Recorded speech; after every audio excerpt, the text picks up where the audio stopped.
Heil og sæl, kæru hlustendur og verið hjartanlega velkomin í hlaðvarpið með lífið í lúkunum. Ég heiti Erla Guðmundsdóttir og ég er stjórnandi þáttarins. Til þess að hlaðvarp eins og þetta fái að vaksa og dafna, þá er nauðsynlegt að hafa góða bakhjarla. Og ég er svo heppin að vera komin með Nettó í mitt lið.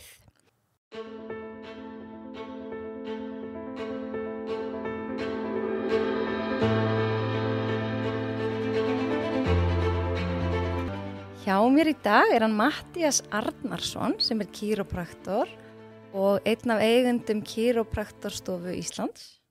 Mikið rétt. Vertu velkomin. Takk hérlega fyrir að fá mig.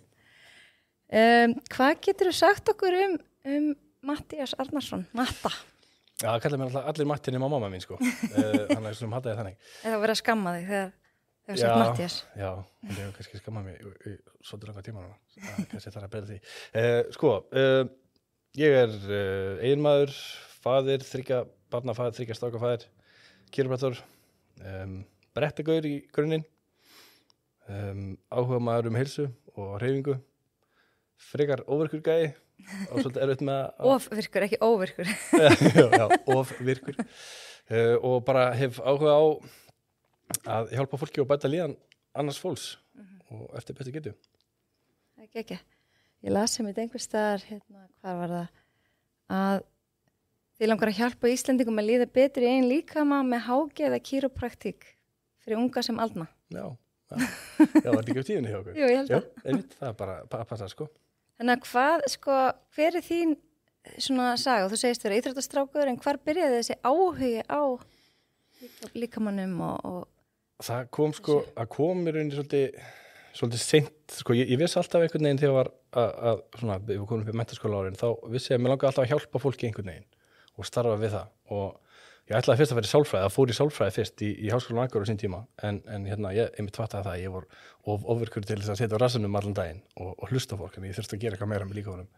Þannig að ég hætti því og það var alltaf að hafa ekki verið í gegnum pabba minn sem að hann náttúrulega kynnti mér í rauninni fyrir kýrópraktík. Okay. Og pabbi er náttúrulega í grunninn sjúkranuttari og nálasjúkall og við erum að tala um svona kínverska nálasjúkur, ekki svona eins og svona klassísku sjúkraþjálfari gerir, sem er svolítið öðruvísi fræði og hann er náttúrulega rosalega svona opinn og alternatískur í sínum meðferðum. Já, þannig að hann var svona kannski langt á undan sinni samtíð hér. Já, og bara líka vann svo allt öðruvísi en það sem að tali var svona normið hér á sín tíma. Og hann náttúrulega ég ólst upp við hans meðferðir á mér bara við öllu því sem ég lendi í og var náttúrulega, eins og segi, bara spila fótbolta mjög lengi og allar íþróttir sem hægt var að æfa í Breiðabliki gamla og því náttúrulega fylgdu alls konar meiðsli og hnjask og hitt og þetta og hann náttúrulega bara reddaði því alltaf og meðal annars sníkti mig reglulega og hann var svo sem ekki snillíkur í því en þetta var svona eitt af þeim hlutum sem ég fílaði alltaf, ég baði hann alltaf um að gera það fyrst en svo náttúrulega stakk hann mig og nuddaði mig og allt svona. Og hann var búinn að segja við mig fyrir mörgum árum síðan að ég ætti að fara í kýrópraktík og vera kýrópraktor. Ég í rauninni vissi ekkert hvað það var í rauninni, af því að ég held bara að það væri það sem hann gerir og ekkert annað. Og það var ekki fyrir að hann fór í rauninni með mig inn á stofuna sem að ég á í dag og í rauninni sýndi mig bara í rauninni hvernig þetta virkar og þú verð bara mætir til kýrópraktors, ert ekkert rosalega lengi inni og þú ert bara nýttur, bara alls staðar það sem það þarf og eitt af því sem að mér fannst einmitt svo óspennandi það sem pabbi gerði var að hann var að vinna með fólki í alveg klukkutíma og ég nefndi því ekkert að hjakkast á hverju öðru klukkutíma en þú veist, alltaf öðru í það þannig að, og þegar frétti það og varst því svo lengi að þessu þá var ég svo, já, þetta getur að vera eitthvað og í rauninni, já, fórna hitti ákveðum kýrópraktor þá fylgsti með í smá tíma og ég var bara alveg seldur eftir það og bara hef ekki snúið tilbaka síðan og þetta var 2012 senna. Já. En hvaðan kynntist pabbiðinn þá kýrópraktík? Ég veit ekki. Eins og því, hann er búinn að læra svona hitt og þetta, sitt og hvað, bara út allt og gegnum tíðina. Á þeim tíma þá var hann starfandi í sporthúsinu sem var bara hinn með gangin við stofuna sem við erum á núna og kynntist í rauninni í þessu formi sem þetta er hjá okkur í dag, þannig í rauninni, en hann hafði alltaf heyrt þetta áður, það sem hann var að læra í Svíþjóð gamla, þannig að hann vissi alveg af þessu Þannig að uppeldið þitt hefur haft mikil áhrif á þig. Foreldriðinni bæði svona heilsu þengjandi. Já, vissulega. Það var alveg frekar svona hardcore heilsu heimili og hjá okkur í gamla dag, sko. Og við erum á 2 systkini og við erum öll bara íþróttafólk í raun og veru og öll búin að vera mikið í fótbolta og svo bara alls konar annað líka. En já, mamma náttúrulega íþróttakennari og gömul fótboltakona og hérna, þannig að það var hartekið á mataræði og svefni og öllu því þegar við vorum krakkar, sko. Já, þannig, sem mjög gott í dag. Ég ekkert alltaf ánægð með mömmu gamla. Nei, en þú taklatur í dag. Já, mjög. Það fengið þetta uppeldi. Já. Æðislegt. En hvað er kýrópraktík? Þetta er skemmtileg spurning.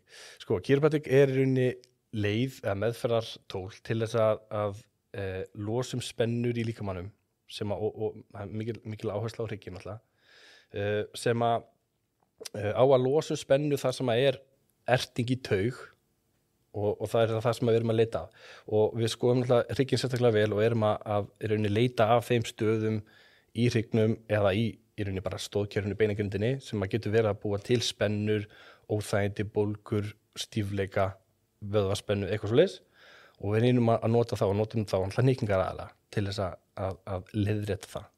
Hvað notið þið annað? Sko, það er alls konar og sko, rosalega mismandi eftir kýrópraktorum og sumir, ég veit kýrópraktor sem að hnykki ekki neitt en aðrir sem að gera einungis það, sko. Þannig að það getur verið ýmislegt. Sumir, alltaf margir með svona einhvers konar endurhæfingaræfingar, vöðvalosun, nudd, nota alls konar tól, eins og laser eða höggbylgjur, eitthvað svoleiðistótt. Auðvitað er það náttúrulega alltaf það sem þú kemur til viðkomandi og tala við fólk og bara svo náttúrulega ráðgjöf og annað, sko. Þannig að það er rosalega vítt en svona flesta stofur í dag út í hinum stóra heimi nota yfirleitt hnykkingar sem aðalatriði, sko. Ok. En nú er svo mikið líka maður að heyra að það eru osteopatar og naprapatar líka. Hver er þá svona sérstæða kýró? Er það þessar hnykkingar sem eru þá öðruvísi eða? Sko, ég er ekki 100% á nákvæmlega osteopatíinu og naprapatíinu. Ég veit kannski osteopatían aðeins betur og það er náttúrulega rosalega mikill munur á milli hvers og eins innan allra greinana. Þannig að fyrst einn osteopati og svo annar osteopati er kannski að geta að vinna eins og kannski einn kýrópraktor og næsti kýrópraktor. Okay. Þannig að þetta er oft er mikið líkt með þessu en alltaf það sem ég best veit er að osteopatana er í rauninni fókusar mikið á blóðflæði frekar en þá taugaflæði heldur það sem við gerum og naprapatina á vist að vera einhvers konar svona hybrid þar á milli í rauninni. Já, naflapotari eins og einhver sagði, mér stað svo feit einhversu kunningi að segja naprapati naflapotari. Já, en þú ætti kannski að spyrja ykkur sem er menntaður í því frekar til þess að svara betur, en það er svona mín skilíkur. Já, þetta hljóma kannski eins og móðgun en þetta var svona bara eitthvað mismæli. Þetta ekkert hafði ekkert með þetta að gera, sko. Nei. En þetta er mjög langt og umfangsmikið nám, kýrópraktík. Þetta er náttúrulega bara háskólanám og háskólastigi og tekur annarkvort 4 eða 5 ára fyrir eftir hvaða bakgrunn fólk er með. Og minn skóli þá ertu í rauninni það sem ég var í Bretlandi það fer eftir í rauninni hvort bakgrunn með hvort þú tekur þetta 4 eða 5 en þetta er bara masterskráða eins og fá bara masterskráði í viðskiptafræði eða sökuþróun eða eitthvað svoleiðis, sko. Þannig að þetta er alveg á háu leveli, sko. Og er náttúrulega rosa mikið farið í anatómíu, meinafræði meðferðar náttúrulega strax mikið hands-on í náminu og við byrjum bara eiginlega á degi 2 bara strax að byrja að nota hendunar og bota og í hvort annað, sko. Og bara virkilega erfitt og virkilega flókið og ekki fyrir hvert sem er en ef þú hefur áhuga á þessu þá er það skemmtilegt, sko, og þoljum að það. Þannig að þú sér aldrei eftir að hafa valið þessa leið? Ó, nei. En það hefur aldrei verið eftir að læra þetta hér á Íslandi? Nei. Heldur það mun einhvern tíma vera? Nei, og ég vona ekki, sko. Þegar þá held ég að við verum alltaf mörg. Ok.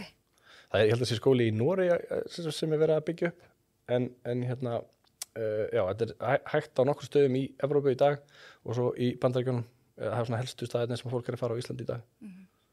En þetta er mjög stórt í Bandaríkjunum, ekki? Jú, í rauninni. Þetta er svona á þess að vita það nákvæmlega en þetta er alveg með stærri meðferðar heilbrigðis stéttum utan læknastéttarinnar hjúkrunarfræði og svo sjúkraþjálfun. Þetta er örugglega starf bara á eftir því. Okay. En sko orðið kýrópraktor eða chiropractor, hvað þýðir þetta? Veistu það? Já, þetta var bara að fara vel yfir þetta í náminu, sko. Þetta er grískt að uppruna og chiro þýðir í rauninni hendi eða með hönd og praktík þýðir náttúrulega eitthvað sem maður gerir og á ensku þýðir þetta done by hand. Okay. Þannig að þetta er eitthvað sem maður gerir með höndunum sem er vissulega rétt, sko. Þannig að þetta er mjög passlegt orð, sko. Það er skemmtilegt. Sko nú veit ég að því að við höfum rætt saman áður að þinn draumur svolítið svona að heimilislæknar, sjúkraþjálfar og kýrópraktorar myndi vinna saman. Hvernig sér þau þetta fyrir? Finnst þetta svo spennandi? Í fullkomnum heimi, sko, eins og við höfum rætt, þá væru allir hverjum einstaklingur með sko lækni, tannlækni, kýrópraktor, sjúkraþjálfara, nuddara, næringarfræðing, sálfræðing og kannski eitthvað í viðbót. Þannig að hann eru komin heldur margir meðferðaraðilar sem að væru þá að vinna saman af í rauninni heilsu hvers og eins. Og svo lengi sem að enginn væri að stíga tættan á hver öðrum, þá væri þetta rosalega sterk leið til þess að því að það eru allir rosalega með svona sína sérgrein. Ég get ekki gert það sem læknin gerir eða sjúkraþjálfarinn eða eitthvað svoleiðis, en þau getur heldur ekki gert það sem við gerum. Þannig að þá eru allir að gera eitthvað sem þeir eru hvað bestir í til þess að hjálpa aðilanum eins heildrænt og hægt er. Það finnst mér rosalega fullkomin nálgun, en hún er kannski mjög óraunhæf fyrir að fá alla þessa saman, sko, vissulega. En það er alveg verða vinsælla í dag og strax komnar fleiri stofur hérna á Íslandi núna sem eru farnar að samtvinna þetta og við sérst hjá okkur þá erum við alltaf bara með sjúkraþjálfarastofuna í sporthúsinu hinn með við gangin og vinnum mjög náð og vel með þeim og það finnst mér rosalega fullkomið konsept, sko. Og svo náttúrulega með hérna, þjálfara líka og sem við sendum mjög mikið til og af því að þá er rauninni bara þá er verið að tækla heilsuna að öllum hornum í raun og veru, sko. Og þá fær viðkomandi mest út úr meðferðinni, hvernig sem hún er. Einmitt. Hverjir eru þá helstu kostir þess að fara til kýrópraktors?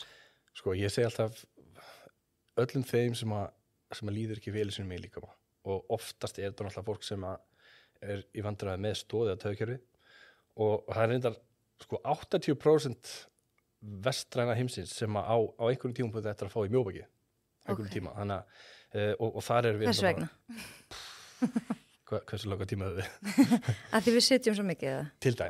Til dæmis og í rauninni fólk sem bara er illt í líkamannum, er illt í mjóbakinu, hálsinum, brjóstbakinu, hnjánum, ökklunum, hausverkir og svo alls konar önnur eymsli og vandamál sem að geta hrjáð líkamann sem að má rekja til hryggjarins og alls konar svona kannski óhefbundi líka sem að við lendum og fáum oft inn til borð til okkar og kannski ekki beint staðurinn að tala það nákvæmlega hvað það en það er svona einhvern veginn þarf að skoða bara hvert case út af fyrir sig og finna svona í rauninni hversu mikið hægt að rekja til hryggjarins eða þá stoðkerfisins og vinnum við það og svo í rauninni það sem við getum ekki gert í þá náttúrulega eins og við sem vorum að tala um þá náttúrulega var frábært að fá þá aðila sem að sérhæfa sig í þeim geira til að vinna að þeim hluta, sko. Þannig að þetta er svona yfirgrips mikið og gott svar er þá stoð- og taugakerfisvandamál. Ok. En að því þú nefnir stoð- og taugakerfi, þá veit ég að það eru örugglega einhverjir sem er að hlusta sem veit ekki hvað stoðkerfi er og mér finnst svo gott að skilgreina allt. Já. Það gætir skilgreint hvað stoðkerfi er og líka, við erum aðeins búin að tala kannski meira um taugakerfi í þessum þáttum en kannski förum líka inn á það. Já, þetta er svo einfalt fyrir mér og þér, sko. Stoðkerfi er í rauninni allt sem að við kemur beinum, vöðvum, liðum, liðböndum, sinum, bandvef og í sumum tilvikum húðin líka, en ekki svo mikið. En aðalega þessi við, já, það er svona stoðkerfi okkar. Það sem heldur okkur uppi, það sem hreyfir okkur og það sem getur bilað þar. Það er stoðkerfið. Ok, gott svar. Já. Og taugakerfið, þið vinnir mikið með það líka? Já, og það er náttúrulega í rauninni, sko, sambandi þar á milli er svo gríðarlega náið, sérstaklega þú ert að vinna með hrygginn, sko. Að því að hryggjarsúlan virkar sem í rauninni bara burðarvirki utanum mænun okkar og svo kemur náttúrulega höfuðkúpan ofan á því öllu saman sem náttúrulega verndar heilan. Og þegar þú ert að vinna með hnykingar inn í kringum hryggjarsúluna, þá er eiginlega óhjákvæmilegt og þarft að reyna að dansa svolítið í kringum það hvar taugin kemur út úr hryggnum á okkur.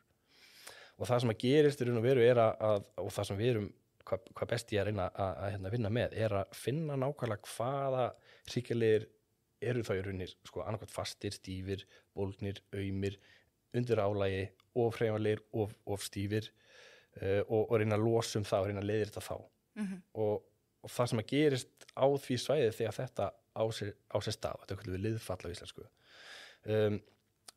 það getur þessa taugina sem að kemur út á milli þeirra tvekja hryggjarliða.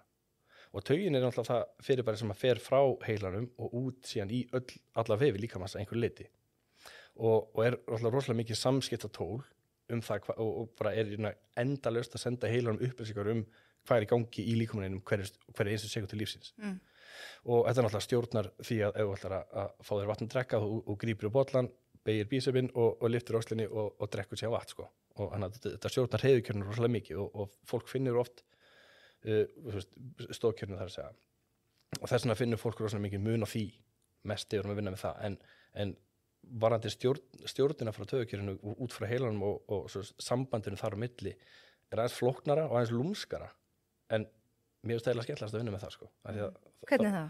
Því mér finnst svo gaman að fá case þar sem að fólk kemur síðan tíminn og segir herru, ég veit ekki hvað er búin að vera að gefa bara miklu betur í bakinu en ert þú eitthvað að gera við meltingunum mína eða ég veit ekki á hverju, nú er ég farin að sofa miklu betur ég hætti að mér líður eitthvað í þessi rólegri eða eitthvað svoleiðis og róa taugakerfi og það fer eftir hvað þú ert að vinna í taugakerfinu hvað þú ert að reyna að gera, hvort þú ert að reyna íta á bensíngjöfuna, íta á bremsuna það fer eftir hvernig þú nálgast nýkingarnar og hvar vandamálun eru eftir því hvernig áhrifin eru þannig að það finnst mér alltaf svo gaman þegar það kemur af því að ég veit að stóðkjöfrið það yfirleitt kemur bara og það lagast yfirleitt en þetta auka skemmtilega dæmi sko. Það er gaman að því sko.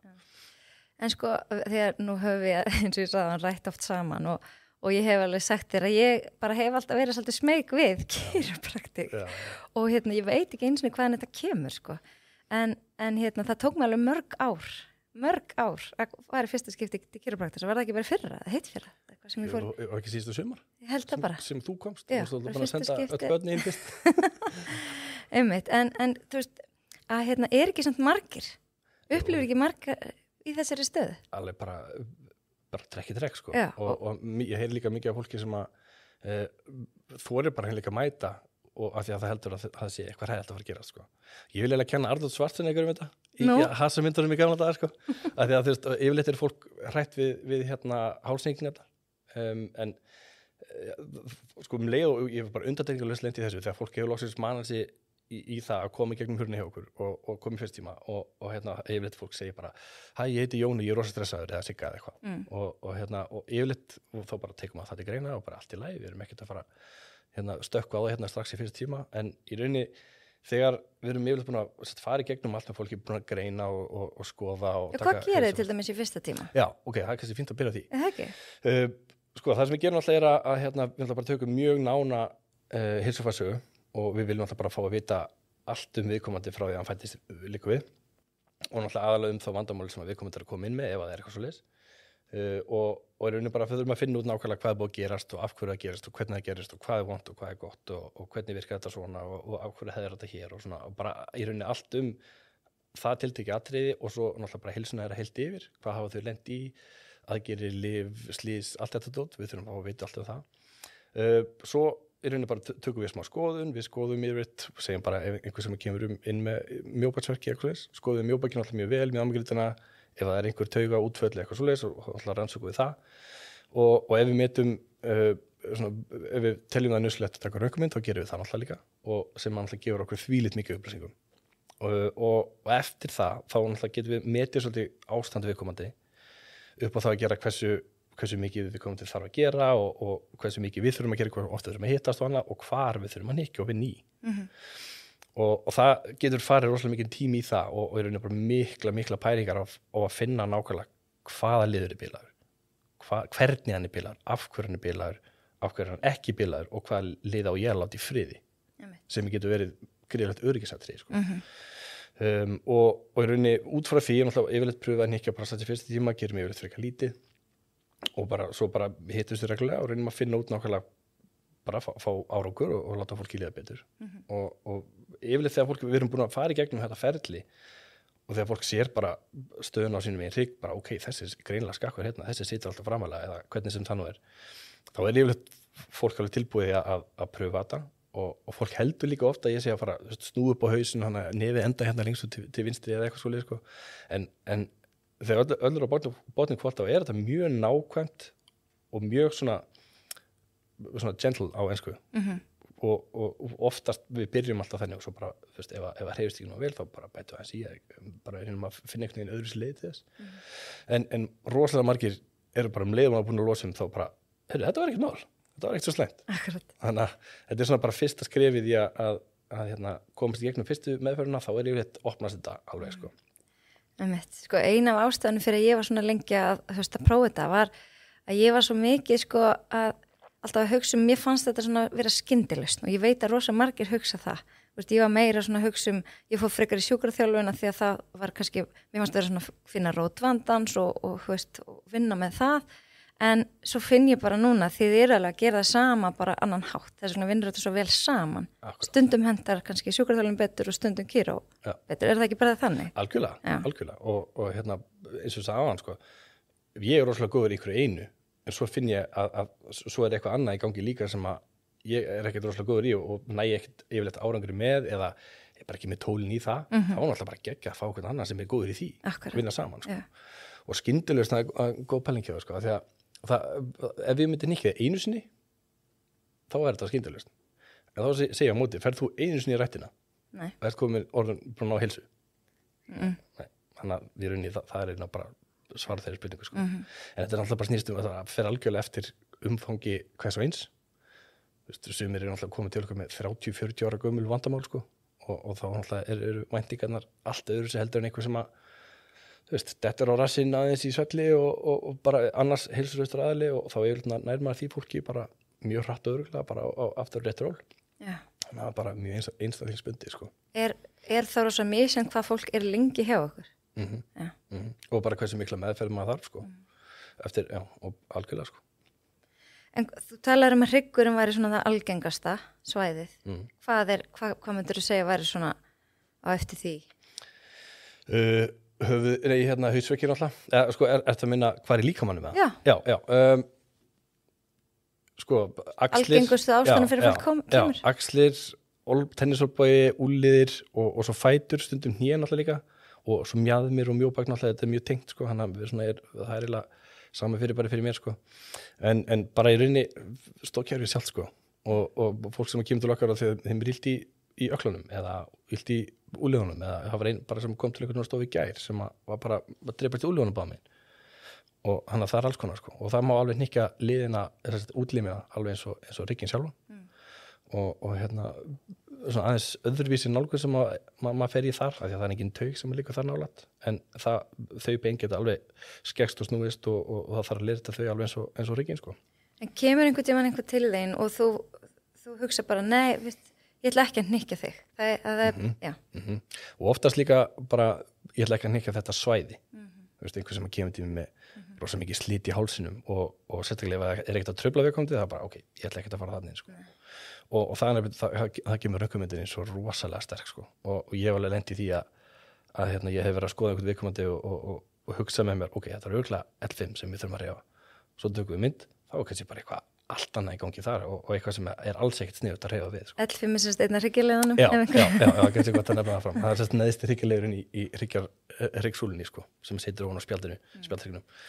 Þannig að jafn mikilvægt að vita hvar þú átt ekki að vinna og hvar þú átt að vinna. Já. Mér finnst líka svo ótrúlega áhugavert. Það er líka bara svolítið eins og sjúkraþjálfar að vinna. Þú veist að tala um daginn að einhver kom að drepast í öklanum en það var mjög minn ástæðan. Er þetta ekki mjög algengt? Jú, og það er það sem er svo ógeðslega gaman í þessu, sko. Þetta er svona, maður er í rannsóknarvinnu með hvern veginn og svo öfugt líka að því að ef að öklina er stífur þá getur það leitt til rosalega mikið af vandamála bara upp alla keðjuna og bara upp í öxlina hinum megin þess vegna, sko. Þannig að það er svo skemmtilegt við þetta og þess vegna þarf maður að taka alla heilsu viðkomandi og fyrrvandi áfallasögu og allt það til greina til þess að geta fundið hvort það sé kannski möguleika gamalt þarna sem er búið að vera að stríða þér í langa tíma og ég hef alveg mörg svona case það sem að einhver er að drepast í mjóbakinu eða mjöminni eitthvað og ég kannski byrja að vinna og það er svona einhvern veginn skánar eitthvað smá en ekki nógu mikið og þá þarf maður að kafast í bara bíddu, ok, segðu mér, hvernig ert í fótunum eitthvað nýja vandamál og þá oft kemur upp að ég tók nú ökla fyrir 2 ára síðan, sko. Og þá fyrir maður að gafa hann í það og það kemur ljós að þá er bara engin hreyfing í öklanum og þannig að og bara ef við tökum öklan fyrir þegar þið vantar í rauninni hreyfinguna sem kallast dorsiflexion, þar að segja að þið voru lyfti ristinni upp af ef þú stendur og lyfti ristinni upp frá gólfi kreppa öklan já. Og segjum til dæmis þegar þú þarf að hlaupa með skerta hreyfingu í ökla það sem að yfirleitt tekur þá við að því þú getur ómögulega að klára skrefið þitt almennlega og sveifla fætinum aftur og bak rétt ef öklina hreyfist ekki alla leið yfir og það sem oft getur gerst seinna ef þú vinnur með svoleiðis vandamál í langa tíma, það getur verið þróa með þér bakverki af því að þú ert að taka út hreyfingina sem áveri öklarmaður einhvers staðar annars staðar. Þannig að þá ertu byrjað að þróa þér kompensata fyrir öklavandamálið þitt og afsakið sletti hérna en bæta upp fyrir skertar hreyfi geti í öklanum á öðrum stöðum og það getur farið í hné og mjöðum og ökla og bara að því við erum að tala um öklan það sem getur oft gerst líka er að sko þegar öklinstífnar þá eigum við yfirleitt í bölvum vandræðum með psoasim teimin sem er í rauninni mjaðma beygjarinn sem er líkur hérna framan í náranum okkur og í rauninni liftir upp nýjan okkur en festir samt í mjóbaki líka og getur oft búið til mikið vandamál við mjóbaki og það eitt og sér getur litið þess að rassvöðin hínum megin aftan á, hann verður ekki nóg sterkur og svona, verður svona hálf vanvirkur og bara það, slappir rassvöðar, þetta er eitthvað stærsta vandamál í svo stóðkerfinu hjá okkur í dag, bara í okkar vestana heimi. Ég hef alveg þurft að díla við það, fengi ábendingum það, ég þarf að styrkja mér.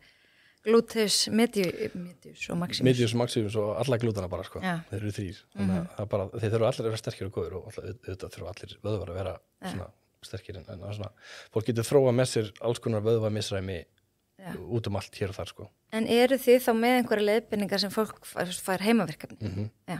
Ég held ég að það sé engin kunni hjá mér sem að sleppur út hurðina frá mér sem fær ekki heimaverkefni, sko. Eru það þá æfingar eða teygjur eða?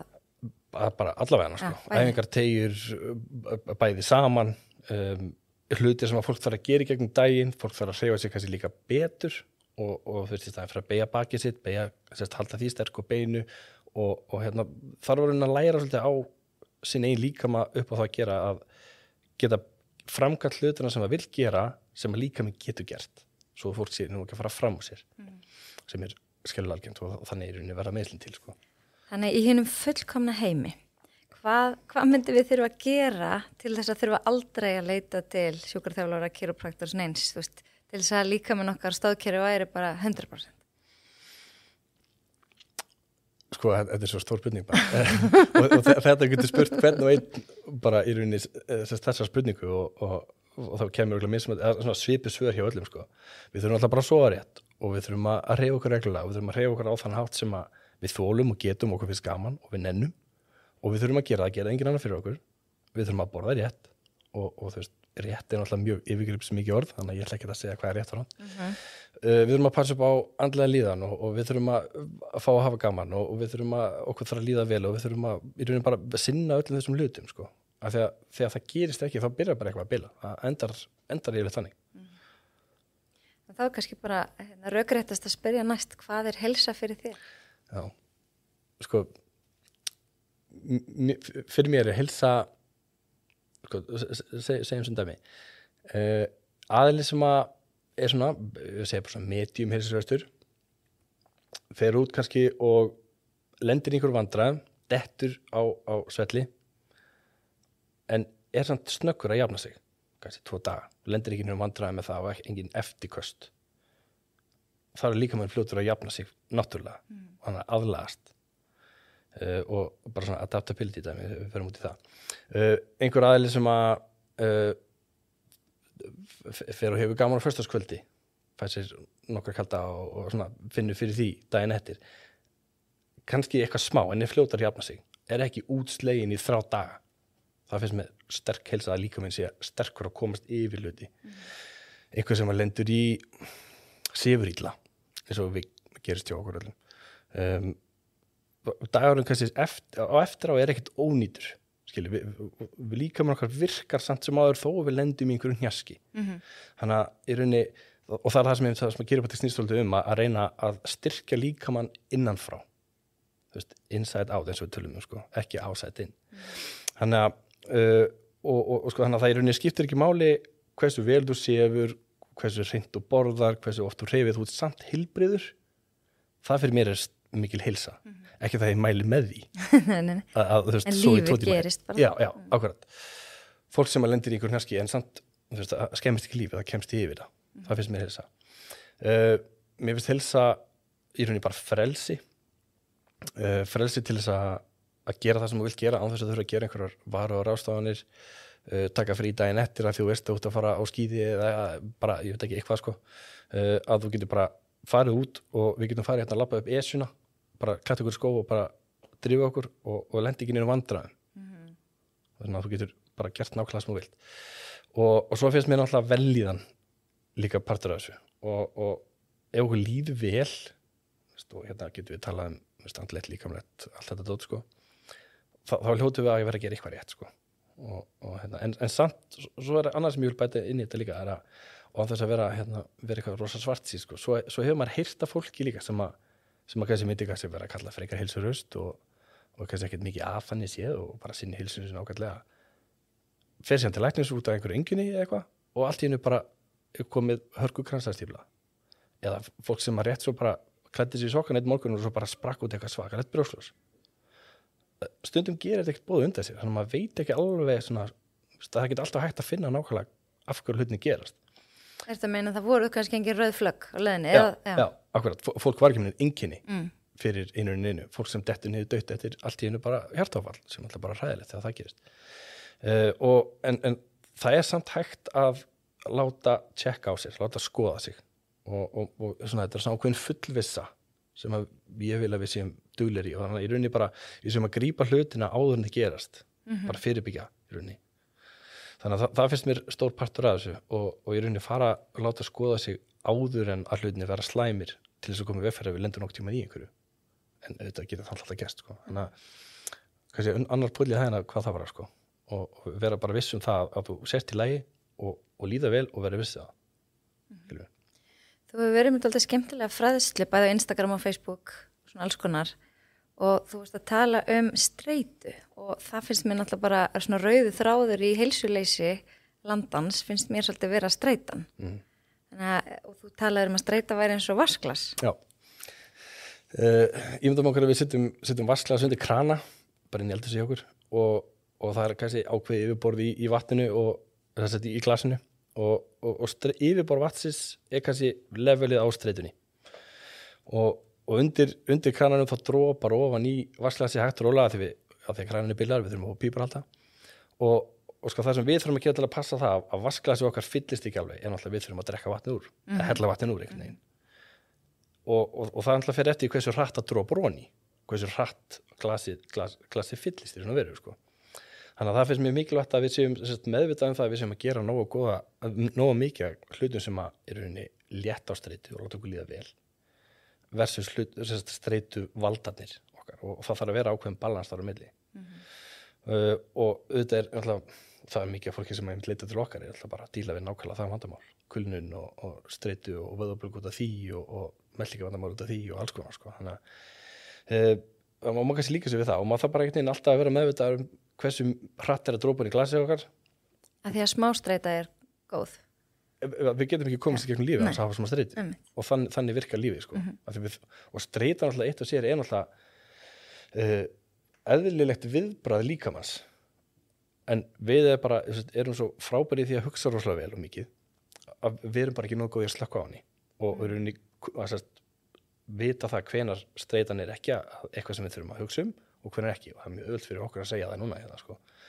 en í rauninni virkar þetta þannig að þetta náttúrulega bara innbyggt kerfi í öll spendýr sem á að greina náttúrulega hættu eða þá átök og þá stillir taugakerfi okkur þannig af að það dæli blóði í þau líffæri og þá hluti líkamann sem við þurfum að nota þegar við þurfum að gera eitthvað svakalegt, hlaupa í burtu eða berjast við eitthvað, fight or flight náttúrulega og þannig að það dælir blóðinu út í stóruvöðan okkar. Við erum ekkert að hugsa að búa til börn á þeim tíma. Við losum þvag ef við erum með fulla þvægi og þú veist, við bara mjög trætt eða þannig, þá ætla bara að pissa fólk á sig úr hræðslu því líka mér að hugsa við þurfum ekki á þessu að halda núna. Sjáaldurinn víka og hjarta byrjar að slá hraðar og þetta náttúrulega eðlilegt og við þurfum á þessu að halda eins og bara ef við ætlum að fara á crossfit eitthvað eftir sko, þá þurfum við að fá þetta í gang sko. Þú getur ekki gert það öðruvísi. En við þurfum líka að vita þegar við erum búin að einhver að þá þurfum við að ná að róa okkur niður eða þá þegar við erum búin í vinnunni eða við erum búin að rífast í makan okkar eða börnin okkar hætta að gráta og svona, þá þurfum við að ná að slaka aftur niður og það örugglega annað þáttur til þess að ná því í gang eða þú veist að ræða það sko. Akkurat. En minnst líka þegar þú varst að tala börn, þú hefur svolítið rætt það, minnst það mjög áhugavert varðandi kírópraktík og börn.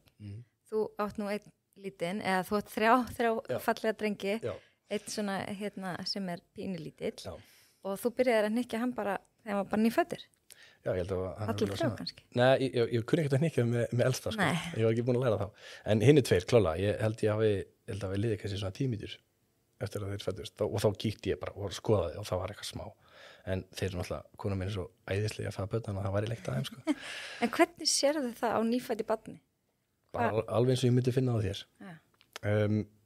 Bara þarf að þreifa og skoða og ef það eru einhver einkenni hjá barninu, og það er náttúrulega miklu erfiðara fyrir börn að tjá einkenni sín heldur en með þig, og yfirleitt er þetta þá í rauninni börn sem að gráta óeðlilega mikið. Ja. Óvær. Sofa illa, geta ekki legið á bakinu á maganum, flestir nú frekar grömpi á maganum, sko, en við erum að tala bara leið og snúa magan þá bara öskra. Börn sem geta ekki snúið höfðinu til hægri og vinstri, eða þá eru skökk í einhver áttina. Tortikollis til dæmis, já.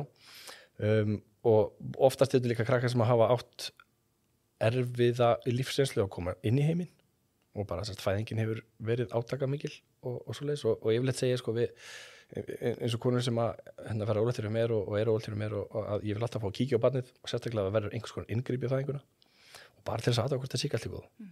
Og yfirleitt er rosalega einfalt og skemmtilegt að vinna með börna, því að maður þarf alltaf að gera neitt. Þetta er yfirleitt bara, sko, svona 80% tilvika þá var þetta yfirleitt eitthvað upp í hnakkanum með þeim, og nú er að tala unga börn alltaf. Og það er yfirleitt rosalega auðvelt að laga það í raun og veru, og ef það er vandamáli. Og yfirleitt stundum það maður bara hitta bara einu sinni og þá bara galopnast allt og ekkert vesinn, sko. En sum náttúrulega fer svolítið eftir bara eins og sé fæðingunni og öllu því hversu mikið maður þarf. En já, það er svona kannski að helsta, og já, kannski glemt að nefna nokkuð hluti, bakflæði, meltingavandamál, hæðatræða hjá krökkum. Allir þessar hlutir gætu stundum verið að koma frá einhvers konar spennu í kerfinu. Ekkert alltaf, alls ekkert alltaf. Ég manni mitt Rúri í Kýr og var að tala akkurat þetta. Hún hefði verið að vinna með eitthvað barn og það bara losaði allt. Mamma var bara, hvað gerðirðu? Það bara akkurat. Losnaði allt og bara full bleia loksins. Og svo steinsófaði ég vel eitt í svona 3 tíma eftir á, sko. Þannig að það er mjög gaman, sko. Og fólkið er mjög glaðið með það. Nákvæmlega. Mér finnst nefnilega, sko, svo áhugavert að því að nú fæddist miðjan mín sitjandi. Og það er svona það er náttúrulega stórt inngrip í fæðingu og hún er einmitt eina sem að þurfti að fara í sjúkraþjálfun. Þá var einhver svona skekkja í hryggnum og vöðvarnir voru bara virkuðu bara raun úr öðrum megin, en það var bara spennt. Og það er einmitt áhugavert að maður hefði vitað kírópraktík þá hvort það hefði eitthvað, ég veit ekki. Örugglega. Alveg pottet eitthvað. Og sko, kannski nálgurinn þar virðist þótt vera rosa svipuð, af því að ekki getur maður hnykt þess að krakka, og það er það sem við, sko, gott að taka það fram. Við erum ekki að hnykkja þau þannig, sko. Það smellur aldrei í neinu barni, sko. Ekki í unga barni. Ef það gerist þá er rosa mikið spenna. En yfirleitt þessi þrýstingur sem maður nota til þess að þrýsta á unga börn er svipað þrýstingur og nota til þess að íta á auga þeir þangað til að fara verk. Þannig að þetta er rosalega létt. Og það þarf að vera, maður þarf að vera svona búin að þróa með þessi smá touch fyrir því að finna þetta er svo lítil bein, þetta er svo lítið allt saman. Þannig að maður þarf að eiga smá tími að finna það, og svo er líka þrýstingur nýfrið rosa lítil, sko. Var farið mikið yfir þetta í náminu ykkar? Já. Börnum? En svona, fólk hafði mismikinn áhuga á því. Sumir, yfirleitt karlmenn, voru ekkert rosa spenntir yfir því, en oftast er náttúrulega konur miklu meira spenntar yfir því og skiljanlega kannski. En þetta var alveg tekið fyrir, en svona, það voru ekkert allir sem að endilega fóru í það, og ég man í mínu skóla þá var ég einmitt eini karlmaðurinn sem að svona skráði sig í svona barnahópinn í rauninni, sem að var tilbúin að taka mútið börnum og var að vinna í því. En það er litt frekar ójafnt kynja hlutfallið þar, sko. Já, ok. En þú ert líka alltaf í svona barefoot skóm. Já. Af hverju eigum við frekar að vera í svoleiðis en einhvernum loftbólaskóm eins og ég er í? Já, ég hef búin að reyna að samfæra heilengi. Sko, það var einmitt í einhvern tímann í náminu sem að einn félagi minn, og það voru rosa margir krakkir í skólanum sem voru byrjað að vera í, svo ég fór að spá, hvað er þetta eiginlega? Og skór sem er að lúka allt öðruvísi heldur venlegi skór og öðruvísi læginu, oft svona fólk myndi kalla þetta svona eins og svona bra skór, svona óslega breiðir. Og ég fór eitthvað að spá í þessu og pröfa einhvern tímann svona skó, og ég gleym aldrei tilfinningu því ég fór í barefoot skó í fyrsta skipti. Þá bara fór ég í skó og mér leiði eins og ég var í, sko, þetta var lausara en að vera í sokk, og þetta var samt skór. Já. Þannig að ég bara, hvað er skilin tilfinning? Og svo fór ég eitthvað að spá, ég gæti líka sleppt þessu hraustum á mér, af því að og þetta er eiginlega 3 hluti sem að barefoot er að tækla svolítið, og þetta leitar allt í það að fóturinn á okkur anatómist, þegar við fæðumst, er með ákveði lag. Þess að hann breiðast yfir tábergi og tærnar sjálfar og svo mjókkar hann niður á hælnum. En það sem að, svona, og ég ætla að leiða maður að segja, 95% af skóbúna í dag sem að fólk gengur í er ekki þannig í laginu. Og við getum gert þetta ákveðið test að við tökum innleggið úr skónum okkar, leggjum á gólfið og svo fyrir bara alveg berfætt og stígum á innleggið. Ef að stóra tá, yfirleitt þetta stóra táin, stundur litla táin líka, en yfirleitt, og ef að stóra táin fer út fyrir innleggið, þá er skórun á þröngur. Þannig ég skora allavega til að pröfa þetta. Og ég gat ekki sleppt þessa hugsun úr haustum á mér því ég pröfa þetta, því að, sko, og ég hugsaði bara, hvað er ég búin að vera í núna alla efi? Og vera þetta svona brettegæði, sko, þá var ég alltaf í hólabrættaskóm, gekk alltaf í þeim. Og ég hugsaði bara, guð mig hvað, tærnar á mér eru alltaf bara kramdar saman og hafa verið þannig síðan ég var örugglega bara 1-2 ára gamall. Og okkur er alltaf tróða alltaf í skó sem börnum, sem ég er alveg hættur að gera, af því að við erum að reyna að verja fætur á kró og ég skal alveg gefa fólki það að við erum að labba úti og bara gróft undirlag og svona, við viljum ekki skera okkur fæturnar, en þá þurfum við að vera að passa okkur á því að við göngum í skópuna sem að er hannaðar eftir fæturum okkar, ekki fóturinn okkar hannaðar eftir skónum. Þannig að barefoot, þetta er raun og veru bara eins og þú værir að ganga barfættur eða í sokkum. Veist, það er það lítið svona... Hugmyndin er alltaf að vera bara alveg berfætt, sko, og bara vera í engu helst. Því að sumisokkar eru alltaf þröngir og ég vil þrengja þess að, sko. Já. En eru þeir þá rosalega þunnur líka undir? Finnur meira fyrir að þú stígur á steinu? Já, algjörlega. Og það er einmitt það sem að fólk verður rosalega, finnst það ekkert mjög spennandi fyrirbæri að þú ert út að labba og stígur á litla steinvölu, þá stingst það alltaf undir fótuna þér.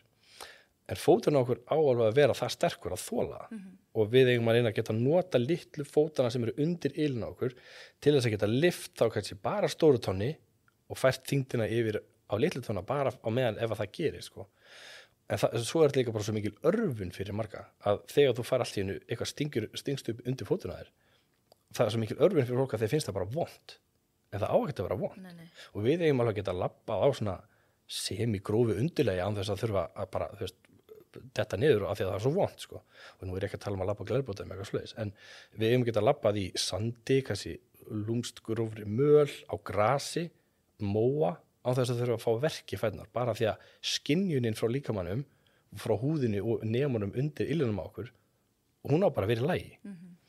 Og það er annað atriði í þessu að sko, þegar þú ert í svona þykkari skóm eða með sentimeters botni eða meira undir fótunum á þér, þá fær taugakerfið okkar aldrei skynjun á undirlægin okkar og það eitt og sér slekkur ennþá meira á vöðvan og sko, þá þarf það aldrei að nota þessa blessu vöðva sem er undir, sem eru sko 4 lög af sterkum litlum vöðvum og svo náttúrulega bara það er sérst þannig að það er lægið á skónum, þyktin og örfunin og svo hreyfanleikin og þeir eru alveg bara yfirleitt grautlinir þessi skór og náttúrulega í rauninni eins og ég segi fullkomið er náttúrulega að vera bara yngur skóm en það gengur ekki samfélagin dag og við löpum mikið og hörðu undirlega á annað, sko, En inni ætti fólk alltaf að vera bara berfætt helst, sko.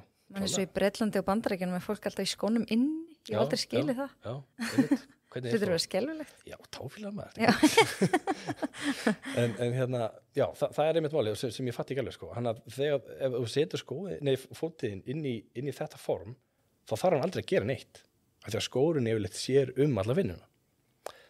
Og eins og ég nálgast líkamann og heilsuna, þá vil ég bara við eigum ekki að þurfa neitt utanaðkomandi til þess að hjálpa okkur, eins og sagðan inside out en ekki outside in og þannig að þetta er bara af því að fóturinn okkar er byggðu þannig upp náttúrulega, hann á að geta þetta við erum bara búin að breyta hann. Mér finnst svo áhugavert í að ég hefur verið að kenna bandvefslósun og þá erum við að láta sko fólk grípa utan boltan með tánum, eins og sé að reyna að taka hann upp og svo kannski lyfta bara stóra tánni og það eru margir sem bara tengi ekkert, bara hún hreyfist ekki. Ég er ofta að sýna fólk þetta líka. Og fólk bara, það bara gerist ekkert. Ég veit það. Heilin er líka að finna leiðina hérna niður. Taugabúðina, þegar þau eru bara gæsalega sofandi, sko. Þetta er áhugavert. En það er hægt að vinna í þessu. En það tekur tíma. Mikinn tíma, sko. Og er þetta bara æfing? Bara horfa á tærnar þangað til að hreyfa sig, eða ekki? Og sko, kannski góð æfing líka sem að fólk getur byrjaði að gera og sem fyrst mjög óþægileg, er að ef þú setur annan fótinn upp á hnéð og í sitjandi stöðu og þú hreinlega bara treður öllum puttunum inn á milli eins og spennagreipar. Já, eins og spennagreipar með tærnar. Grípur svona þéttingsfast og svo bara hrærir í grautum, bara treyfa tærnar upp og niður til hliðar og í hringi og allar áttir. það er rosalega góð leið til þess að liðka þetta til að byrja með og það er alveg þannig sem ég fekk virknina í tætnar á mér sko, því ég var sérstaklega vinstra megin, vinstri illa mér var bara steindið og ég var bara með lífs og sálar kröftum að reyna að hreyfa hana það gerðist ekki neitt sko. En þegar ég byrjaði að gera það og svo fekk ég með toe spaces þá klikkaði og þá kom það í gang og þá virtist það. En hvað áhrif hefur það á restin af líkamanum að gangi svona sko? Og að því vorum að tala um öklan á sko, þá þegar þú ert aldrei með neina hækkur undir hælinn til dæmis, þá ert alltaf með fótinn í jörðinni, eða hælinn í jörðinni. Þannig að þegar þú ert að labba með hælinn alveg niðri, þá náttúrulega reynir þú að nýta hreyfigetinu öklanum alla leið, fullkomlega. Og yfirleitt þegar þú ert búin að labba í þessu í ákveðin tíma, þá náttúrulega bara byrja það að liðkast að vera betra fyrir þá sem er með stífa ökla.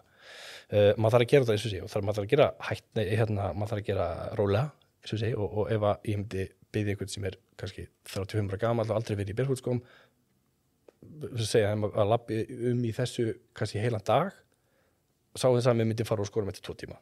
Já. Þannig að maður þarf að vera alveg viss það, ef þú ætlar að fara í þessa vinnu þá tekur það rosalega mikið tíma og maður þarf að taka mjög stigbundið upp á við. Þannig að geti fara að finna bara raun og veru til. Já, algjörlega, já, af því þú ert að biðja líkamann og vöðvanna eitthvað sem þeir eru ekki hannaðir í, fyrir hannaðir í það, en þeir eru bara ekki standi til þess. Okay. Það er bara eins og við myndum skella 300 kíló á deadlift í gang, líka við getum það ekkert, sko. Þannig að þá stoppa maður.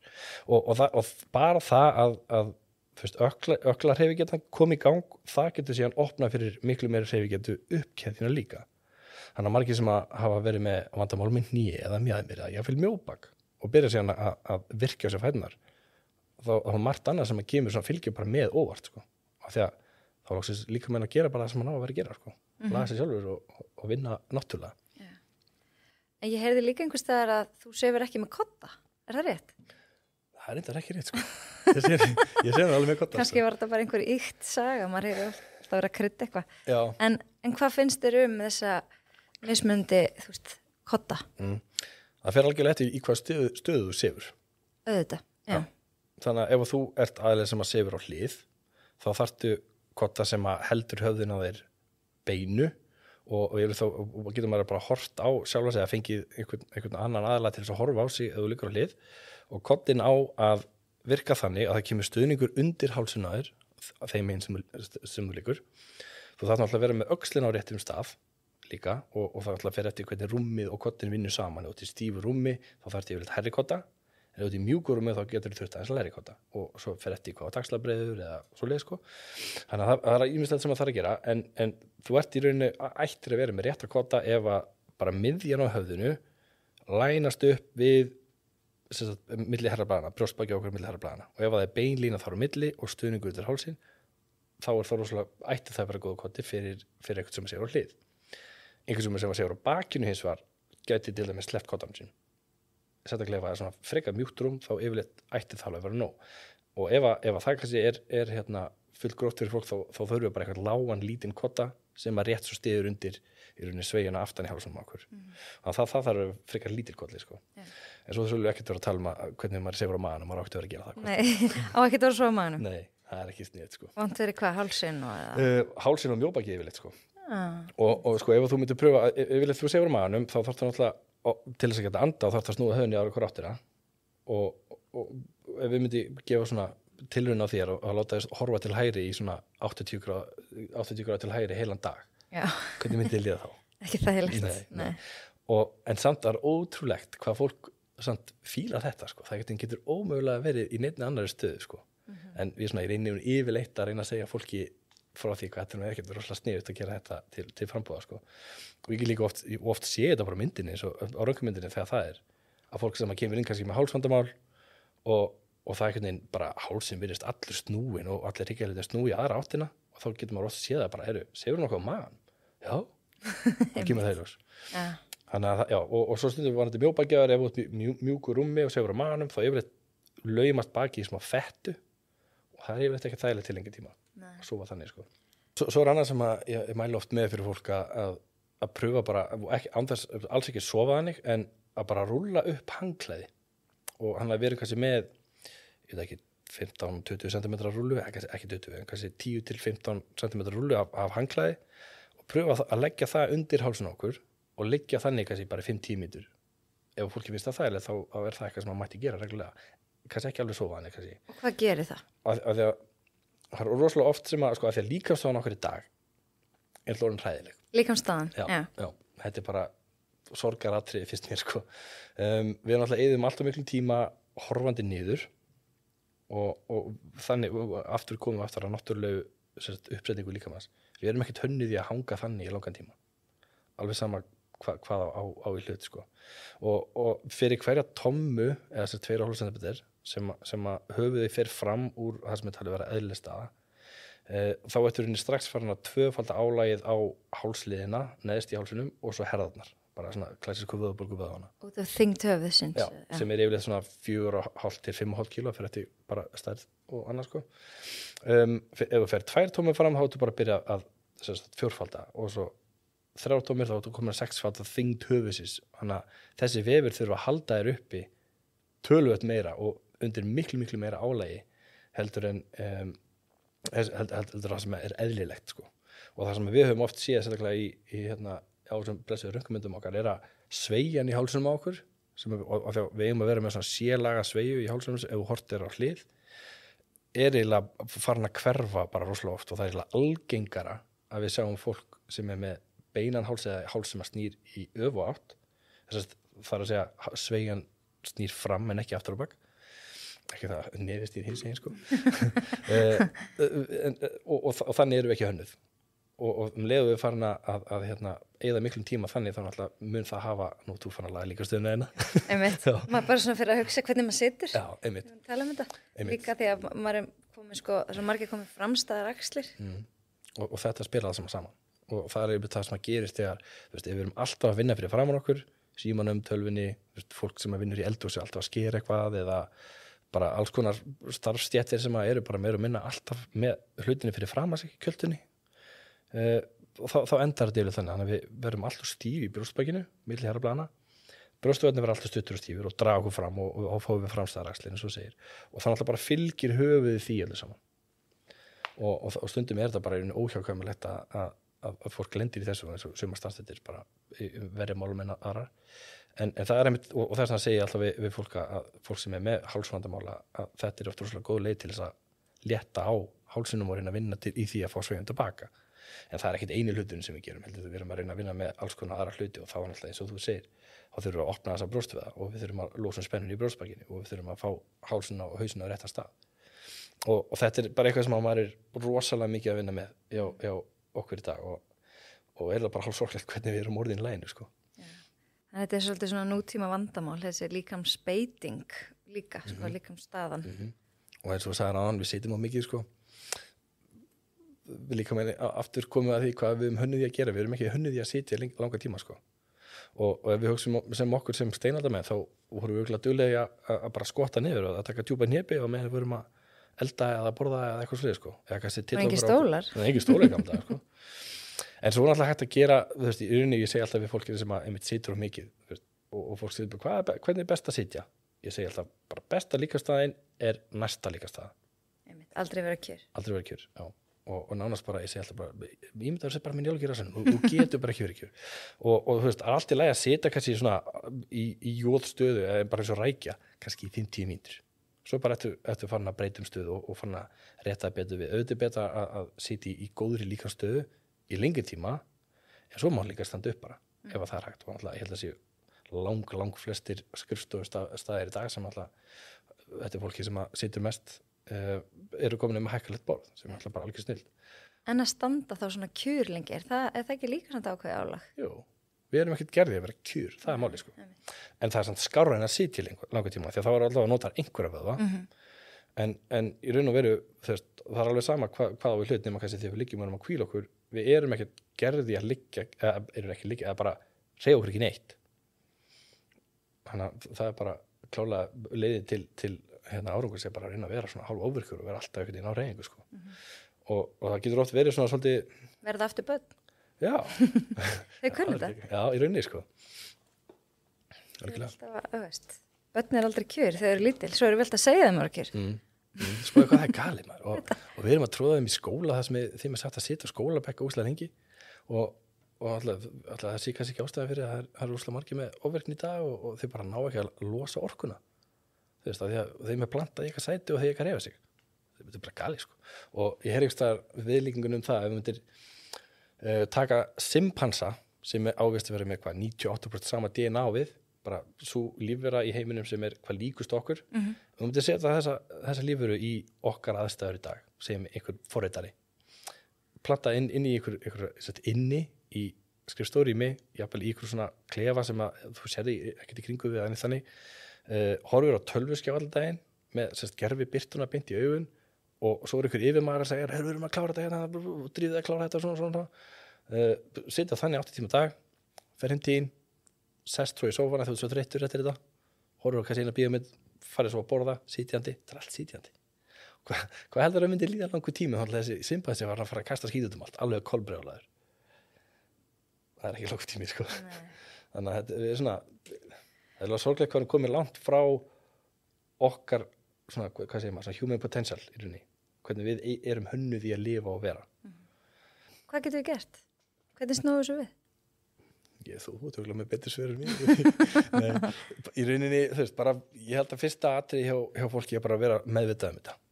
Átta sig á því, ok, ég er bara sitjandi alla daga hérna, bara 8 tíma. Og hérna, þú veist, vera meðvitað um hvað þarf þú að gera, hvað getur þú gert, þú veist, ekki að segja skrifstofu aðalanum að hætti vinnunni sinni, en við þurfum bara að taka til tillit til hvað aðstæðum við erum í, hvað við getum gert, án þess að þurfa að breyta ómiklu að skilja vinna þannig, sko. Auðvitað þurfum við þá að fara síðan einhvers út og hérna, losa orku og vera út í náttúrunni og allt það, sofa vel og allt þetta, bara það sem þú er búin að vera að tala um í þínu podcasti, bara alveg frá byrjun. Og það vita allir af þessu, sko, en maður þarf ekkert neina að bara skoða svolítið sjálfa sig og finna bara hversu mikið þarf ég, hversu mikil þörf er ég með til þess að þurfa að standa, þoli að sitja endalaust og án þess að lendi niður vandræðum, fá að gera það, og bara svolítið að finna sína leið, sko. Hvernig hugsar þú þína heilsu? Já, ég læt hnykkja mér reglulega og yfirleitt ef eitthvað sem ég finn þá náttúrulega bara kippi ég í kollega minn og bara, heyrðu, það er hálfsíðin dag, kíkir á hann og bara og laga það yfirleitt strax, sko. Þannig að það er kannski það fyrsta sem ég vil nefna. Ég þarf að sofa í svona 7-8 tíma og þá er ég yfirleitt freka góður ef ég er eitthvað þreyttur eða stífur í dræfingu eða eitthvað svoleiðis dæmi, þá jafnar svefni, ef ég næ góðum svefn, þar að segja. Og yfirleitt virka það ágætlega fyrir mig ef strákarnir eru ekki að styðja mig, sko. Og eins og ég sagði, ég er alltaf frekar ofkugæ og verði eiginlega að fá að losa orkuna mína svolítið mikið, sko, og við erum alltaf svitnað saman í CrossFit reglulega. En það er samt ekkert eina sem ég reyni að gera. Ég reyni, fyrst eins og sumrin, þá reyni að hlaupa eitthvað smá og svona er ég alltaf á snjóbretti og hérna fjallahjóli og bara, fyrst, ég er alltaf áhugamála sjúkur, sko. Og reyni alltaf bara samtvinna í rauninni það að hafa gaman. Mér finnst það rosa mikilvægt að við förum eitthvað og höfum gaman á okkar og komast inn í umhverfi og finnst gaman að gera eitthvað annað heldur en það sem við gerum alltaf, bróta svolítið upp daginn, sko. Jú, svo er þetta hefðbundna, maður reynir að borða svona semi-hreint og leifa sér samt eitthvað smá hér og þar, helgar og svona dót, sko, en svo sem það er kannski yngar öfgar þar endilega. En það eru öfgar ekkert málið, sko. Nei, það er góð punktur, sko. Það maður oft er maður líka að bremsa fólk niður sem ætla sér mikið, bara nei, það þýðir ekkert að hætta að drekka kók í dag, minnka bara niður 2 dósir. Ég vinn við þetta. Þetta smelur sem margþjálfi. Nákvæmlega. Fólk ætlar alltaf bara að taka, sko, marathónu einum degi, en þú veist, fattar ekki að það breytum lífstíl og breytum venjum, það er sko langhlaup, sko, alveg ultramarathón, ekki bara. Og það er, sko, þetta er samt líka bara lífið okkar í dag. Þetta hættir aldrei, þessi vinna sem að fólk þarf að hugsa og maður þarf einhvern veginn bara að læra að njóta þess og vera bara, þú veist, síleitandi, alltaf að skoða eitthvað nýtt, leita að lausna, leita að svara, hvernig getum við gert betur, hvernig, þú veist, og án þess að vera setja ómikla press á sjálf okkur, af því að það getur verið óslega gaman að spá í þessu, pröfa eitthvað nýtt og hérna, kaupa sér barefootskó eða hætta að pröfa að vera vegan í mánuð eða taka út sykur í mánuð, sá bara hvernig þetta er og án þess að vera að setja eitthvað of mikla press á sig, lifið sér bara svolítið gerast og hafa gaman á þessu saman tíma, sko, þá verður þetta miklu léttara. Góða punktur. En ef við reynum að taka þetta saman hans í lokin, kannski fyrsta lagi bara, sko, geta allir nýtt sér keiropraktík og hverjar eru þá svona hver er ávinningurinn af því að, þú veist, eða Hvað er það helsta sem ég get grætt á því að fara til kiropraktor? Það ætla ég að svara með spurningu, ferðu til tannlæknis? Aha. Á hverju? Bara til að halda tönnunum til að tjekka hvort sér lægi með tennuna mína. Akkurat. Þetta bara nákvæmlega sama hjá okkur. Ef þú ert með handónda tennir og bustur alltaf tennundar, þá þarf það að fara mikið til tannlæknis. Ef að þú hreyfið ekki neitt og situr alltaf daginn og ert með slæman hrygg og slit og brjósklos og allt það, þá þarftu mikið okkur að halda. En ef þú ert í góðum málum, þá þarftu rosalega lítið. Og ég rauninni á þeirri skoðun og kannski full róttæk skoðun fyrir marga, en mér finnst það allir ættu að eiga eitt kiropraktor, af því eins og ég sagði áðan, 80% af mannkyninu ættir að fá mjóbaki einn daginn, fá allir hausverk, tókna allir ökla, kannski, ekki allir en þið veistu hvað ég meina, fá allir svona eymsli hér og þar, að eiga eitt gæja sem maður getur kíkt á og skoða það og leiðir það þegar það kemur, geggjað.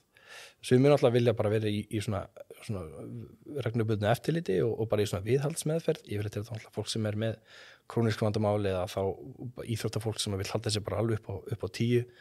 Það er alltaf bara frábært fyrir þá sem vilja það og í rauninni, ef þú ert með hrygg, þá er kiropraktor fyrir þig, sko. Það er bara svo víðtækt, sko. En spurningin er bara hversu mikið þarftu og hversu mikið lærdómur getur tekið í rauninni frá því, sko. Og það er líka ofta eitthvað sem að ég fengi gæðatíminn sem að fekk í mjóbaki á sín tíma, fekk svona útbungun og var bara mjög verkjaður í mjóbakinu og ég rauninni sýndi honum 3 teygjur og svo hitti ég hann einhvern 2 mánuð setna og ég sagði bara, hvað er þetta þér maður? Ég er bara illa góður, ég bara gerir þess að teygjur alltaf því ég er slæmur og þá bara er fín. Gött. Þá er mínu markmiðin á, sko. Ja, en ef þú þurft að tala um útbungun og brjósklos, er aldrei einhver hætt á að þetta getur verið verra? Nú þeir að passa mig. Ef að greiningin er rétt og hnykkingin er framkvæmd á öruggan máta, þá yfirleitt nei. En bara í gær heyrði ég sögu af aðalega sem að fór til kiropraktors og það fór allt bara í vaskinn þar, sko, og þá sá einn sami heyrði ég, sko, að við komum að hafa komin í aðgerð 5 dögum setna. Þannig að það er hægt en það er sjaldgæft og maður þarf svolítið að bara rauninni velja sér réttan aðalega sem maður getur bara rauninni með réttu tólin til þess að framkvæma þetta rétt. Og það fælst mikil nákvæmni í þessu og maður er náttúrulega að vinna með viðkvæma vefi og allt það og þess vegna er náttúrulega og sko allavega ég og við á okkar stofu við erum að vinna með eftir ákveðnu kerfi sem að sérhæfi sér bara reyna í þessu að finna nákvæmlega hvar og hvernig á að hnykkja við koma til lið og við förum í gegnum ákveði svona ferli eða protokoll með hverjum einum til þess að finna það út til þess að við fáum sem bestu niðurstöðuna. Er það þetta Gonstedt? Já, það er þetta Gonstedt kerfi, sko. Og þá förum við gegnum þessa 5 hluti með hverjum einum í hverjum tíma og ef við getum útskýrt það þá er það sett á yfirleitt horfið á viðkomandi sem kallast visualization og því að oft bara er þetta starrandi, vandamáli starrandi í beint í fjösa okkur, sko, hvernig þetta lítur út. Við þreifum alltaf rosalega vel hreyfigreinum og það er að segja við metum hvern einasta hryggjarliði út fyrir sig eða beina eða hvað er, hné eða what er og finnum hvaða er sem er stíft. Já, svo alltaf ef að röntgenmyndin sem er ef hún er tekin þá notum við hana og svo notum við yfirleitt tæki sem er enni upp og niður baki á fólki sem metur hita frá húðinni sem er oftast bara merki einhvers konar bólgu eða þá ertingu sem getur komið frá tauginni sem hítar húðina á þeim punkti þar sem vandamálið lífið liggur og þegar það er gert þá yfirleitt kemst maður að ákveðinu niðurstöðum það að þetta er sennilega besti og öruggasti staðurinn að hnykkja viðkomandi á þeim punkti, sko. Þannig að, já, langt svar við stutturspurningu. En ætti þá kannski, fyrst að þið takið stundur röntgen, ætti kannski að taka líka röntgen í lok meðferðar, Það væri óslega gaman að geta sett já við því, en þá myndi Geislavarnir ríkisins syngja mig bara, herru, hvað er þú að gera hérna? Ég skil. Og að því að vissulega þess vegna tökum við ekkert mynda öllum, að því að maður þarf svolítið að velja hverja maður myndar út af því að það er náttúrulega geislun í röntgeninu, sko, en hún er orðin bara fárálega lítil í dag, þetta er það sama og þú færð þau flýið til Bandaríkjanna, sko. Bara að fljúa yfir bara allarsafið og svona, þá fylgir því geislun. Þannig að það er eiginlega ávinningurinn þar er orðin svo gigantist mikið meiri heldur en að sleppa því og aftur komum við að öryggisatriðinu, sko, og þá veit maður miklu betur hvað maður er að díla við þegar það er, sko, þannig að þá sjáum við þetta betur. Eitthvað að lokum, eitthvað sem ég er að gleyma að spyrja? Nei, jú, kannski bara, þú veist, ef við getum miðla til fólks, hlusti á líkamann ykkar. Hann segir ykkur eitthvað og allar þessar upplifanir sem fólk er með, frá stóðkjörinu, andlegt, líkamlegt, eitthvað. Líkamlega er alltaf að reyna að segja fólki eitthvað. Og það er tvennt sem við getum gert, sko, það er annarkvæmst að hunsa það eða gera eitthvað í því. Eða fá að deyfa. Taka eitthvað verkefli og bara, þú veist, bara sópa þetta teppi, sko. En svo Hildur með skemmtilega líkingin, skrúa perun úr mælaborðinu. Akkurat. Og vorum við að hunsa þetta. Já, ég man því að hlusta á það podcast og ég bara greinast úr gleði hvað þetta var gaman að heyra þetta, sko. Af því að þetta er bara nákvæmlega sem við erum að gera þegar þetta er gert, sko. Og það endar yfirleitt ekkert vel. Og hérna, við fekk tími kall bara fyrir 2 vikur síðan núna sem var búin að vera að gera þetta allt og lengi. Og ég þurfti bara að skamma bara gamli, hvað er þetta spá? Á hvað er þetta þessu? Ég fyrir ekki, ég ætla hann ekki að skamma þið, sko, en hann bara svona, þau lappaði út með svona smá hangandi hausinn, ok, við getum alltaf unnið í þessu og það er hægt að gera eitthvað í þessu og það er það sem að, kannski, margir átt að sig á, það er þó svo þú sér búin að reyna allt og pröfa allt og reyna að lesa það til og allt, aldrei hægt að leita einhverju svörum, eins og við nefna á af því að það er yfirleitt einhvers konar ástæða, eitthvað sem er hægt að vinna í og eitthvað sem er hægt að gera það er bara að finna rétta aðlan sem getur hjálpað þér í það og taka lítið skref í einu og það er ekki að hoppa út í djúplegina og reyna að taka þess á við og stór vandamál í einu kannski, já, getur lokað á því Takk hérlega fyrir að koma Já, takk fyrir að bjóða mér Og ég hvet alla til þess að fylgja hlaðvarpinu með lífið í lúkunum á Spotify eða Apple Podcast eða öðrum streymisveitum því þá sjáu þið nefnilega þegar næsti þáttur dettur í loftið og ef þú ert á Instagram endilega fylgdu Heilsu Erla